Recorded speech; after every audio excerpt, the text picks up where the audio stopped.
박윤준 목사의 맑은 묵상. 오늘 우리에게 주신 하나님의 말씀은 이사야서 23장 5절 말씀입니다. 시돈이여, 너는 부끄러워할지어다.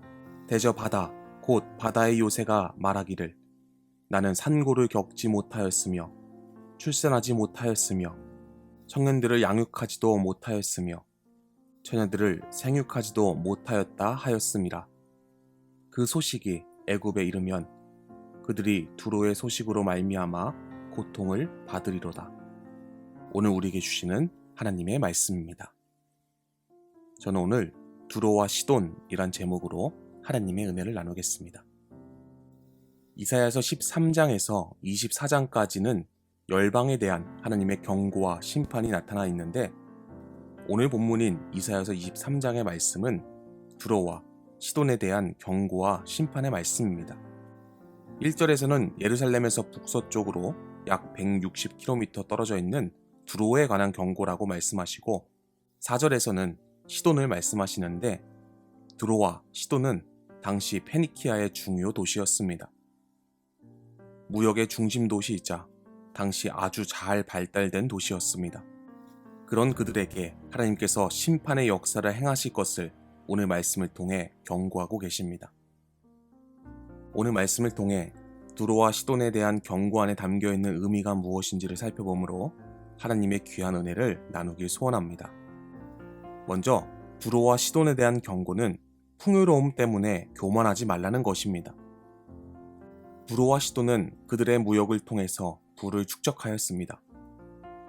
스가랴서 9장 3절에 보면 은을 티끌같이 금을 거리에 진흙같이 쌓았다 라고 말씀할 만큼 부유하고 강성한 도시였습니다. 오늘 본문의 2절에도 바다에 왕래하는 시돈 상인들로 말미암아 부유하게 된 너희 해변 주민들아 잠잠하라 라고 말씀합니다. 풍요로움은 하나님께서 주신 축복입니다. 하지만 이런 풍요로움과 부의 축적으로 인해 우선순위가 바뀌게 되는 것을 조심하라는 것입니다. 어렵고 힘들 때에는 하나님만을 의지하며 붙들더니 조금 생활이 나아지고 풍요로워지는 순간부터 인간은 교만하기 시작합니다.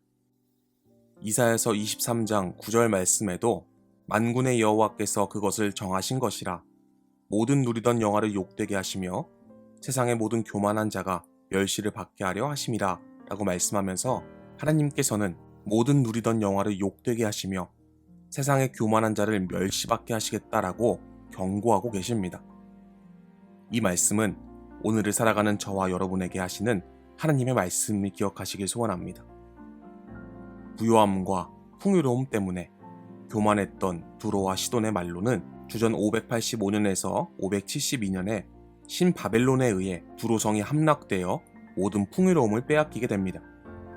이 페니키아 지역을 주전 332년에 알렉산더 대왕이 점령하였는데, 그때는 두로성에 사람도 물품도 없고 빈집들만 있었다라고 역사는 기록합니다. 사랑하는 여러분, 어렵고 힘들 때일수록 더욱 하나님을 의지하시길 소원합니다. 더 나아가 내 생활이 풍요롭고 안정될 때에 더욱 하나님께 붙들려 살아가시는 축복의 인생이 되시길 예수 그리스도의 이름으로 축복합니다. 마지막으로 두로와 시돈에 대한 경고는 우상 숭배를 버리라는 것입니다. 두로와 시돈은 바알 종교의 종주국입니다. 한마디로 바알 우상을 이방 세계로 수출하는 나라였습니다. 아합 시대에 악한 짓을 골라서 했던 이세벨이 바로 이곳 출신입니다. 바알을 숭배하도록 조장하는 선지자들까지 들였고, 바알 우상 중심으로 나라의 정치와 권력을 장악했던 하나님 보시기에 가장 악한 여왕이 바로 이세벨입니다. 또 솔로몬 시대 때는 정치적 이유로 이방 여인들과 결혼하였는데, 그 중에는 시돈 여인도 있었음을 우리는 알 수 있습니다. 이런 정략 결혼은 이방 여인들이 이방 신들을 이스라엘로 들어오는 결과를 낳게 되었는데, 열왕기상 11장 5절에 보니까 이는 시돈 사람의 여신 아스타롯을 따르고 라고 말씀하고 있습니다.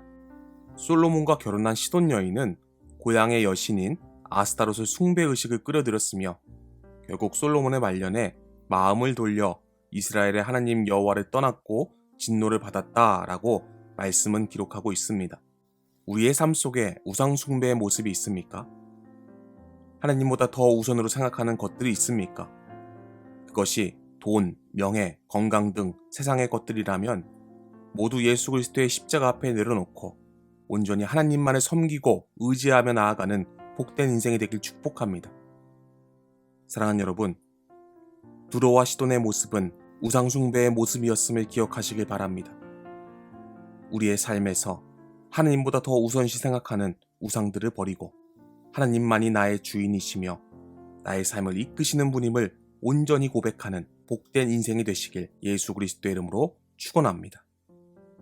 오늘 하루의 삶 속에서 두로와 시돈의 모습을 타산지석으로 삼아 풍요로움 때문에 또한 우상숭배 때문에 하나님을 외면하여 심판받는 인생이 아닌 오직 하나님만을 섬기고 의지하며 예수 그리스도의 십자가만을 붙들고 나아가는 복된 하루의 삶이 되시길 예수 그리스도의 이름으로 축원합니다.